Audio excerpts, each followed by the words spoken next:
The second serious disadvantage is that in Montgomery County, our county government has lost its focus on customer service. Permitting services doesn't work. Mr. Leggett talked about that in the State of the County speech last year. Permitting services worked fine when it left. They broke it. Current county leaders broke it in the last 7 years. We need to get the county government working properly, working for the people, working and focused on customer service. And the biggest example of that is the Silver Spring Transit Center. I mean, the whole community, not just the business community, looks at it and says, county government can't build this transit center. And yesterday, I just asked for some answers to some simple questions from our county executive and county council. When's it going to open? It's 2.5 years late, tens of millions of dollars over budget. When's it going to open? What's the detailed plan to fix it? What's it going to cost? And is it going to be safe when it opens? And we're still waiting to get answers from them on that. They've had the report for a year. They've been studying this for a year. It's time for answers for the people of this county to show that we can get things done here. Mr. Leggett, your opportunity to respond. I find Mr. Duncan's last remark somewhat interesting. Let me read something for you. I'm very pleased to join the distinguished group of federal, state, and local officials to kick off National Tri-Transit Week here in Silver Spring. The centerpiece of our redevelopment effort is the Silver Spring Transit Project.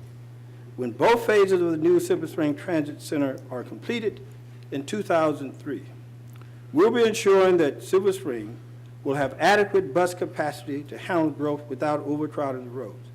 This is Doug Duncan in 2000. Later, Silver Spring was the county's first transit management district and will be the home to a new transit center that will open in 2005. This is Doug Duncan in 2002. We'll expand bus service moving forward to Silver Springs Transit Center. This is Doug Duncan in 2005.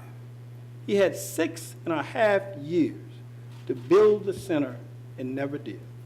Now he stands before you after I've come in after him, got the money in the height of the recession, built it to 95% completion, have a contractual problem which we are addressing, and to point a finger. This is the record. This was not done for 7 years on his watch, and stands here now and to complain when I am building it in a recession and going through the process of making the appropriate change. I would not open it until it is appropriate and safe to do so. Mr. Leggett went a little bit long on that. Mr. Duncan, would you like to take 30 seconds to respond? This is Doug Duncan in 2014. When's it going to open? What's it going to cost? What's the detailed plan to fix it?